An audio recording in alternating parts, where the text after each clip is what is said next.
Biden-Harris administration know this and understand it. And so we have gathered today to ask the administration to seize upon the opportunities of this lame duck session to protect those most at risk in the years ahead. Alongside 37 of my colleagues, we wrote to the president to urge him and his administration to take the following actions. We urge him to extend and redesignate TPS for all currently designated countries. We urge him to clear the TPS processing backlog. We urge him to finalize the rule to provide auto extensions for work permits. We urged him to take immediate steps to prioritize the processing of work permits across all categories, and we urged him to designate special student relief, SSR, to Nigerian F1 students studying in the United States. We urged President Biden to answer our call, not because of any political purpose, but because it is simply the right thing to do.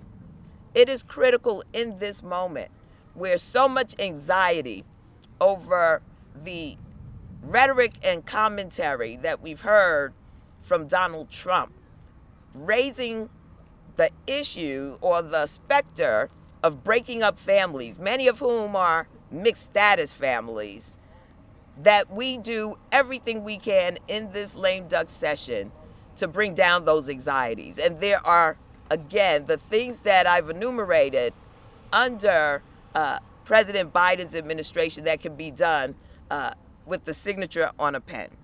And so we urge President Joe Biden and the Biden administration to heed our call. With that, please let me introduce Mr. Niels Kinwani of African Communities Together as our moderator for today's press conference. Let me thank them for their leadership on this issue and for their refusal to turn a blind eye to the immigrant community. And he and his organization have my immense gratitude. And now I'll turn it over to Niels.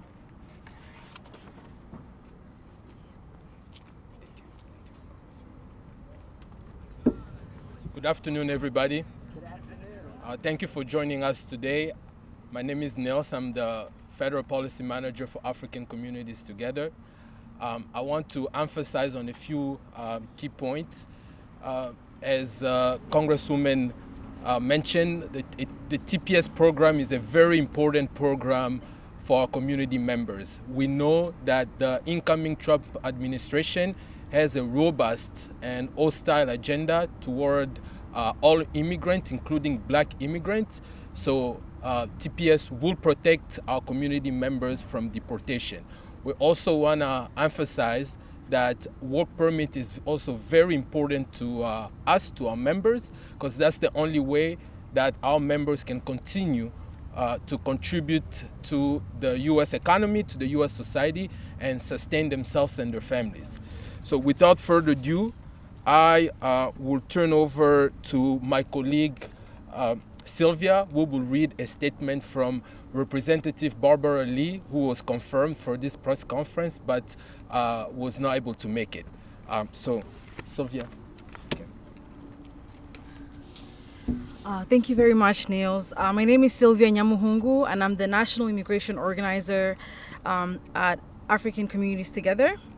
I'm going to be reading the statement of the representative who was not able to make it today. So I'll start.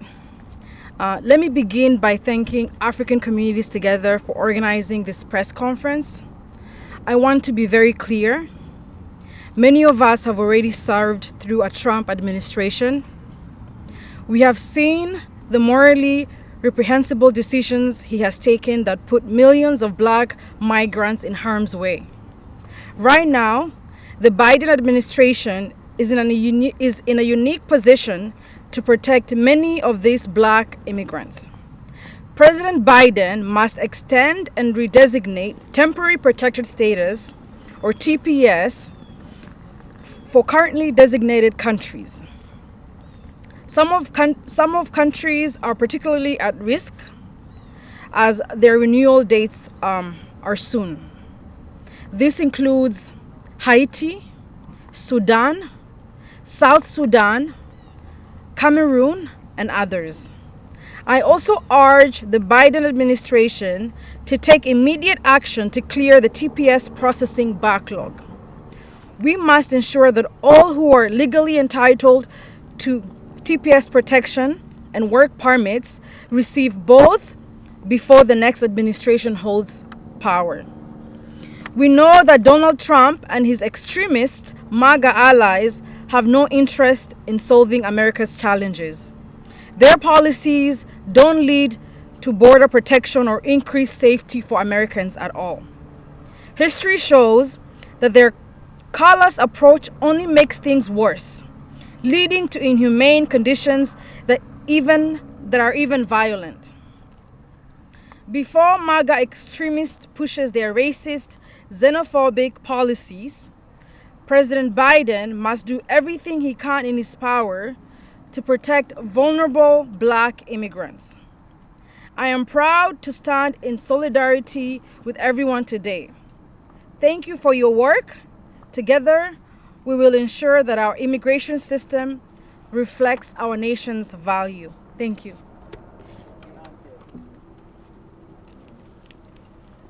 Thank you. So next you will hear from one of our community members, a community leader and impacted immigrant, Mr. Amos Fons.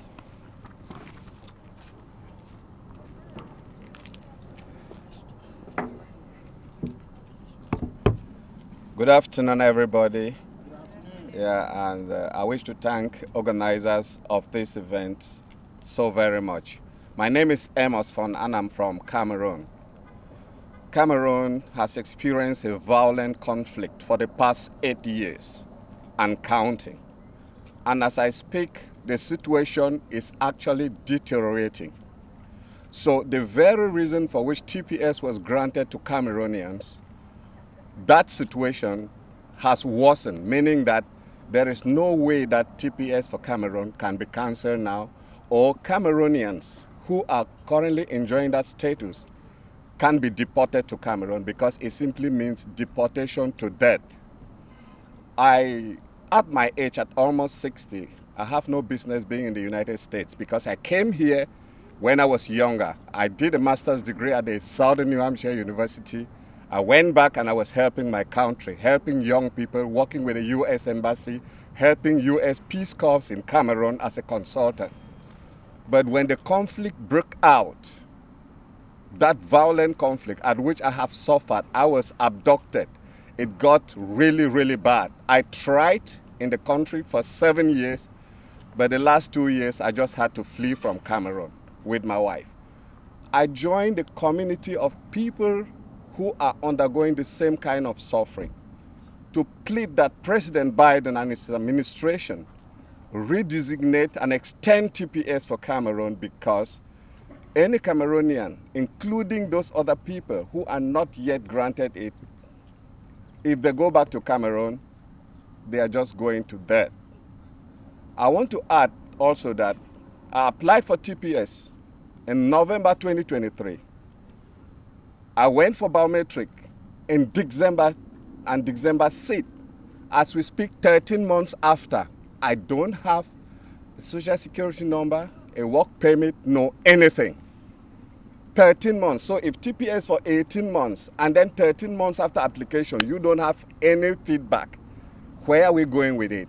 So we wish to plead, I am here pleading that the backlog of immigration challenges concerning TPS be looked into promptly, TPS redesignated, and that no Cameroonians should be deported. I know it is possible. Above all, to Congress people, please, do not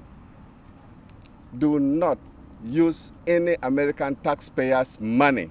Don't sign of it to be used in deporting people. because I know that immigrants are very useful to this country. By the way, America is a country of immigrants. Thank you very much.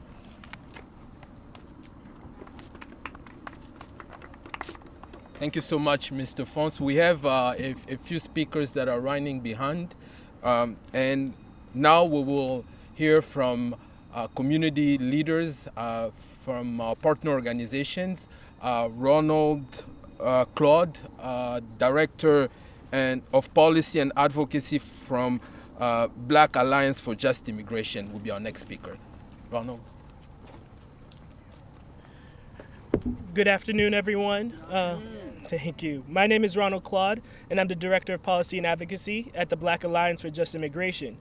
I want to say a very special thank you to Representative Yvette Clarke for her leadership in this space and continuing to prioritize the protection of Black immigrants.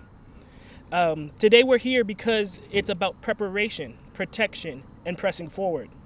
We have to prepare our communities for the cloud that is coming.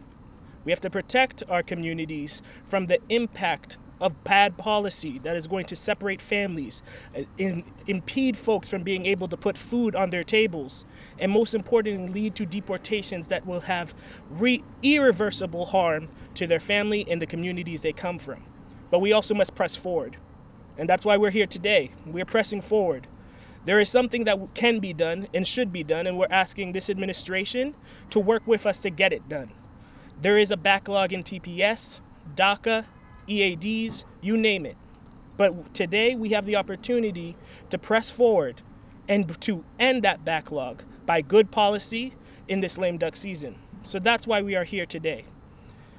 Secondly, it is important that while I'm up here, that we also talk about the fact that Black immigrants are not just laborers. Our capacity to work is not what defines us. It is the families, the communities, the language, the food that we bring into this world, into this culture, into this space.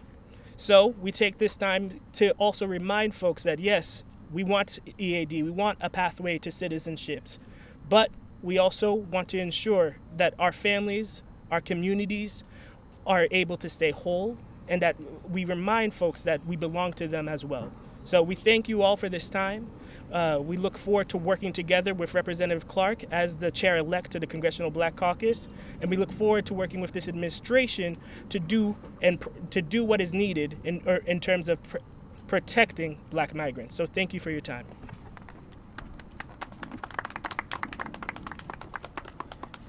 Thank you, Ronald. Next, we will hear from another leader in this space, Mbenga Ongunjimi, Executive Director for Nigerian Center.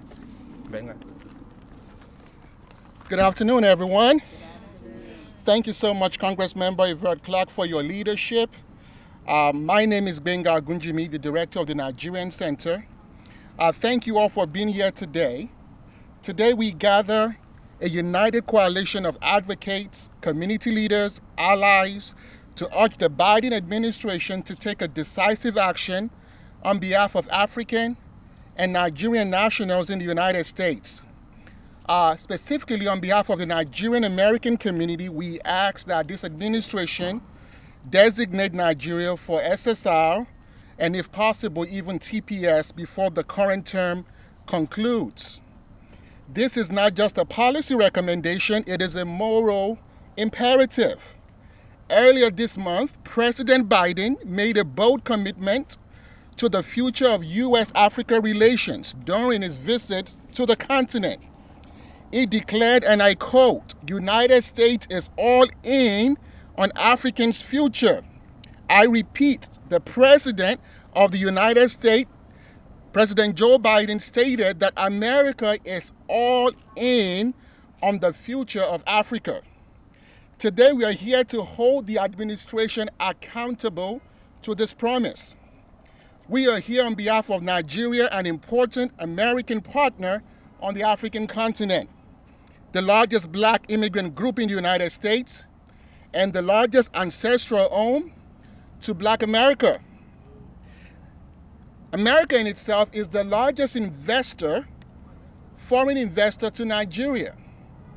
This means that the United States has a moral obligation to ensure stability on the African continent and particularly Nigeria. And this commitment is not just in the interest of Nigeria and Africa, it is also in the interest of the United States. Granting these protections would align with the U.S.-Africa strategies towards sub-Saharan Africa, affirming a commitment to human rights, economic opportunity, and global solidarity. Temporary protected status would offer a lifeline to vulnerable populations fleeing armed conflict and humanitarian crisis. Talking about crisis, Nigeria is currently experiencing one of the most challenging periods of its economic history. Inflation has soared to record level, and the naira, the currency of Nigeria, has suffered significant devaluation. To illustrate, in 2019, $1 is worth 360 naira.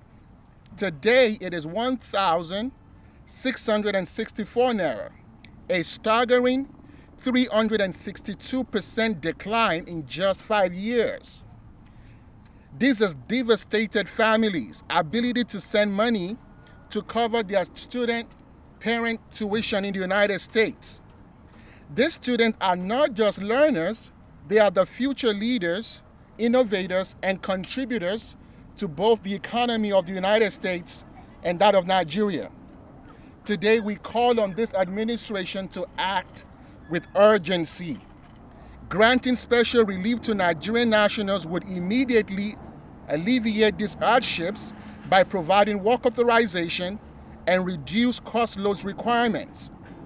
These measures would allow students to continue education, remain financially stable, and contribute to the U.S. workforce in critical areas.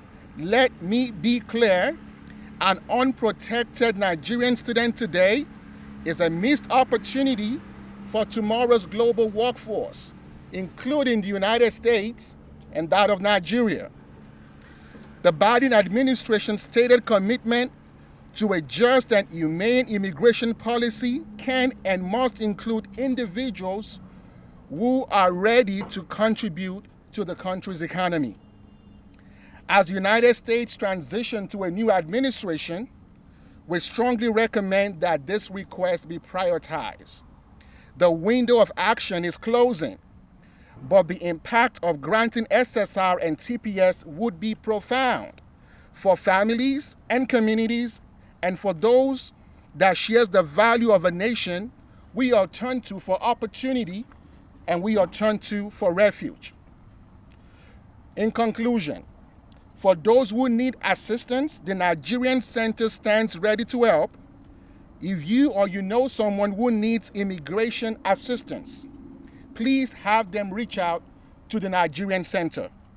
Our immigration assistance hotline is 1-800-395-9272. Let us not delay in providing these protections for Nigeria. Once again, President Biden said the United States is all in on the future of Africa.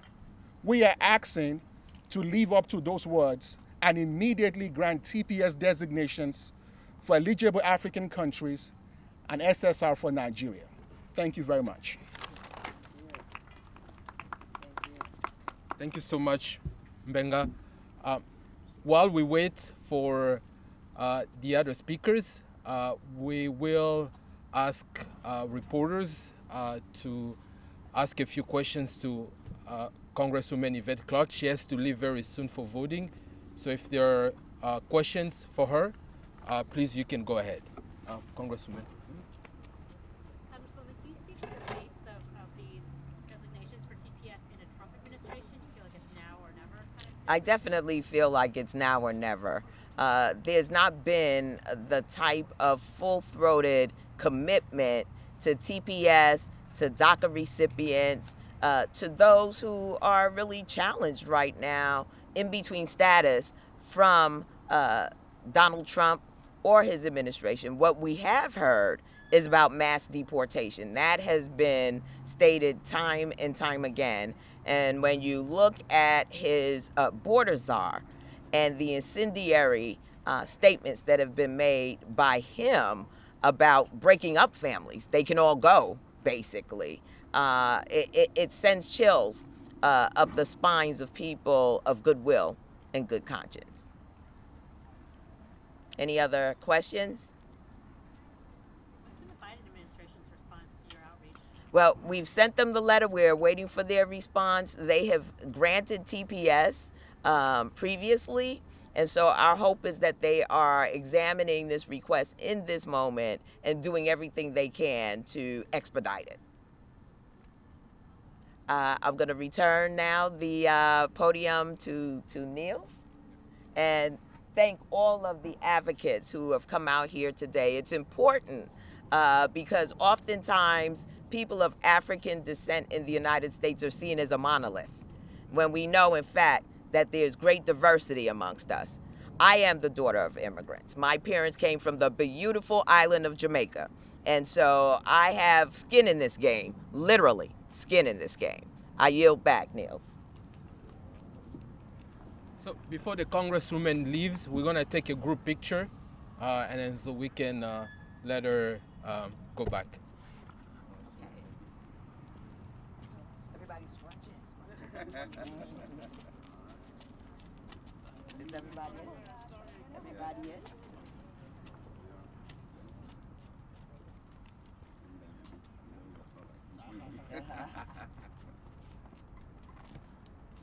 You have everybody? Oops. Wait a minute. Oh,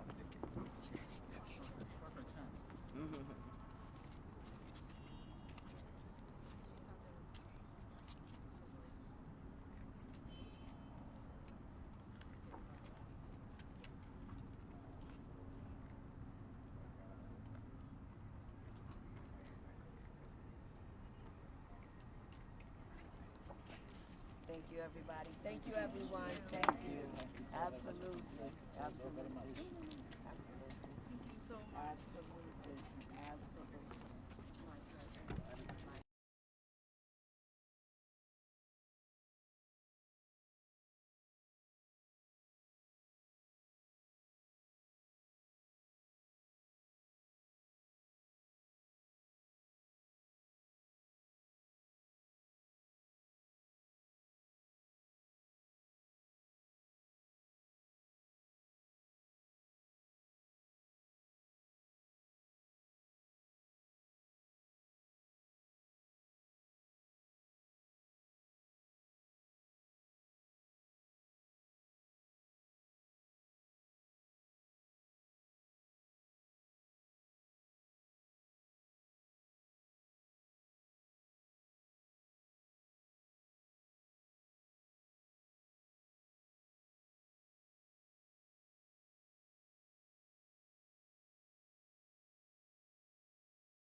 Contribute the U.S. economy and society. We'll take a few questions, if any. Niels, what is the update with TPS for Congo? With your engagement with the administration? Any update from the administration? Yes. So for TPS for DRC, as you know, DRC is going through armed conflict, natural disasters, and other temporary and extraordinary conditions. We have been asking for the Biden administration to designate DRC for TPS for about 2 years now. We have engaged with the administration, including the Department of Homeland Security and the State Department, and we are still making the call and urging this administration to protect our Congolese brothers and sisters in the U.S. and deporting Congolese individuals back to the DRC is a death sentence because the country is controlled by armed groups, and we believe that our Congolese community members need and deserve protection. So to answer your question, our advocacy is still ongoing, and this has become a more pressing and urgent issue. So, thank you for the question. Is this being between administrations? Is this affecting you? The fact that you're positioned right now in these weeks between two administrations, how does it affect you? Our fight continues. We're not afraid. We are very aware about this time that it's very critical that the Biden administration delivers on its promises to the immigrant communities, including Black immigrants. So we are pushing and urging this administration to deliver on these key priorities for all immigrants, including Black immigrants. I'm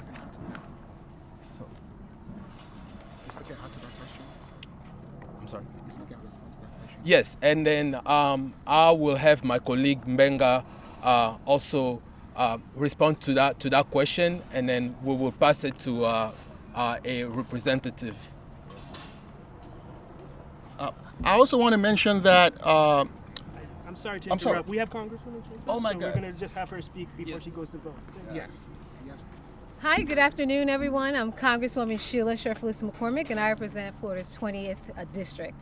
Thank you, African Communities Together, for leading the charge in engaging our offices and ensuring immigrants remain protected in America. Renewing TPS is mutually beneficial for both the United States and migrants. They are essential workers of fields experiencing major labor shortages such as healthcare and manufacturing industries. In addition, TPS holders pay over $4 billion in taxes, contributing to our economy. If TPS is not renewed, this will create a massive and abrupt economic disruption to our economies. For those who hold TPS, returning home means facing fear and danger due to ongoing violence and instability, like what's happening in Sudan, Ethiopia, Cameroon, and even in Haiti.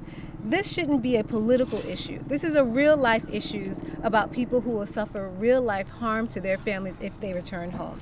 It is crucial to renew TPS so that people who have been part of our communities for years can continue to economically contribute to our country. We're also asking President Biden to clear the backlog of TPS applicants, which is leaving many vulnerable to deportation when they should be protected. There are over 340,000 pending TPS applications, including 20,000 applicants from African countries. Extending TPS aligns with the best of what America represents, a place for hope, freedom, and opportunity for all. Let's put aside our political differences and put humanity first by extending TPS immediately. Thank you so much. Thank you so much.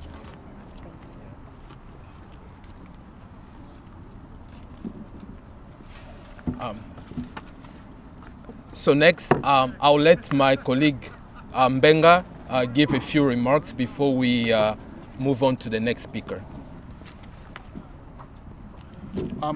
So to the former question about the incoming administration, we are definitely looking forward to engaging with the incoming administration in any ways possible, because not engaging with the administration is not an option.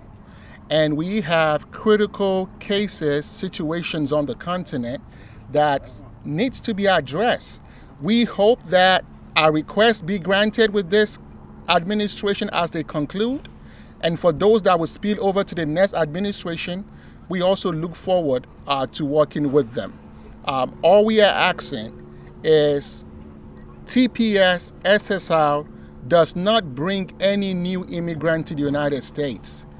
These protections are for those who are currently in the United States.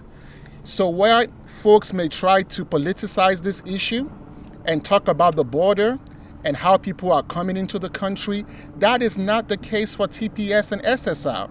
These are people who are currently in the United States who have life-threatening conditions.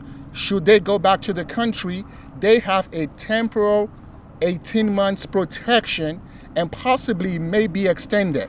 It is not a pathway to citizenship. It is just a temporary protection. And we think this is something that the administration has the power to do, and we call on this administration to do so. Thank you. All right. Thank you so much, Mbenga. And next we will hear from a community member who has experienced the conditions in Sudan. As you know, as the Congresswoman mentioned, we are asking that the Biden administration extend and redesignate Sudan for TPS, because the conditions on the ground in Sudan warrant a TPS designation. So I will invite Ruba Abdallah to provide remarks. Thank you.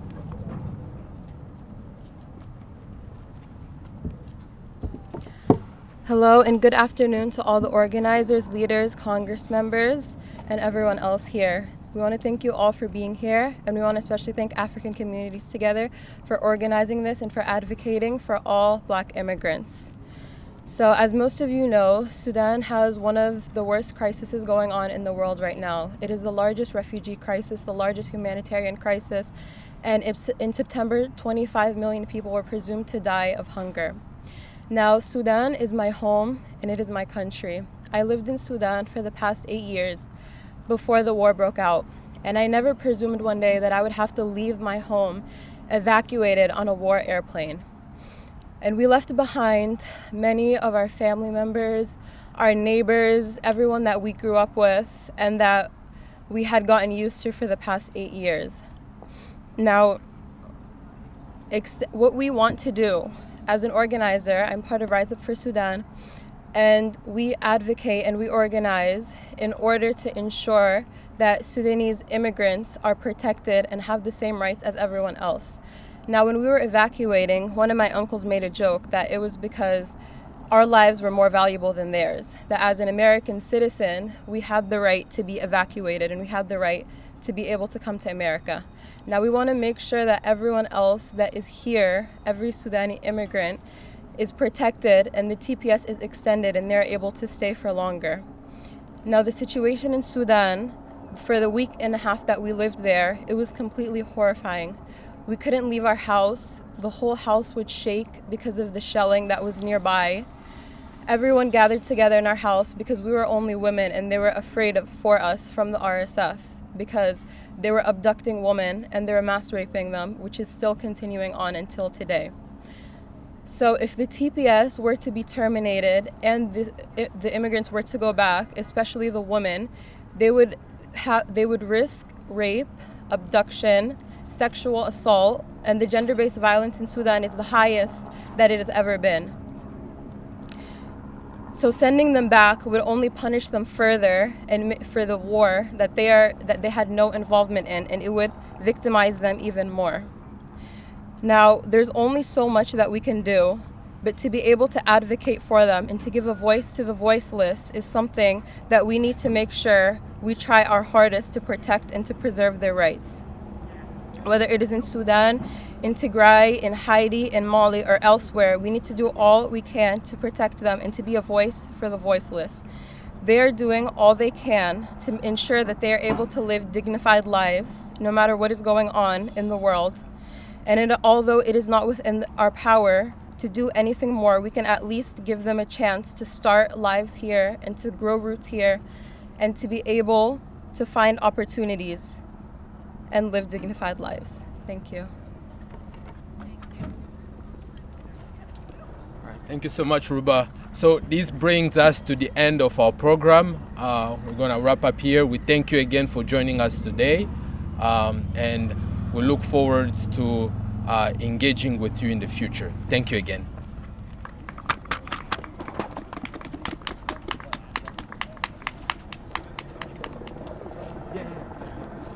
Another picture.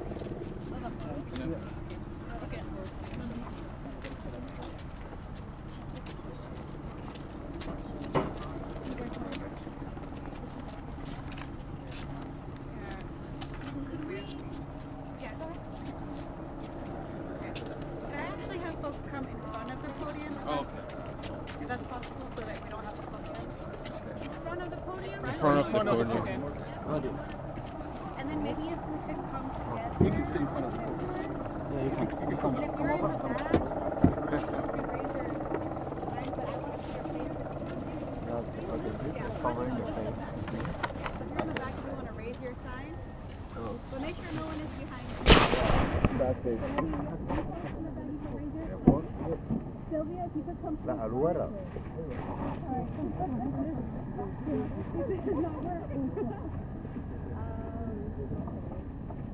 No, front, stay down. Yeah. Aluera. Excuse me. There you go. There's sign right here. You want to grab this?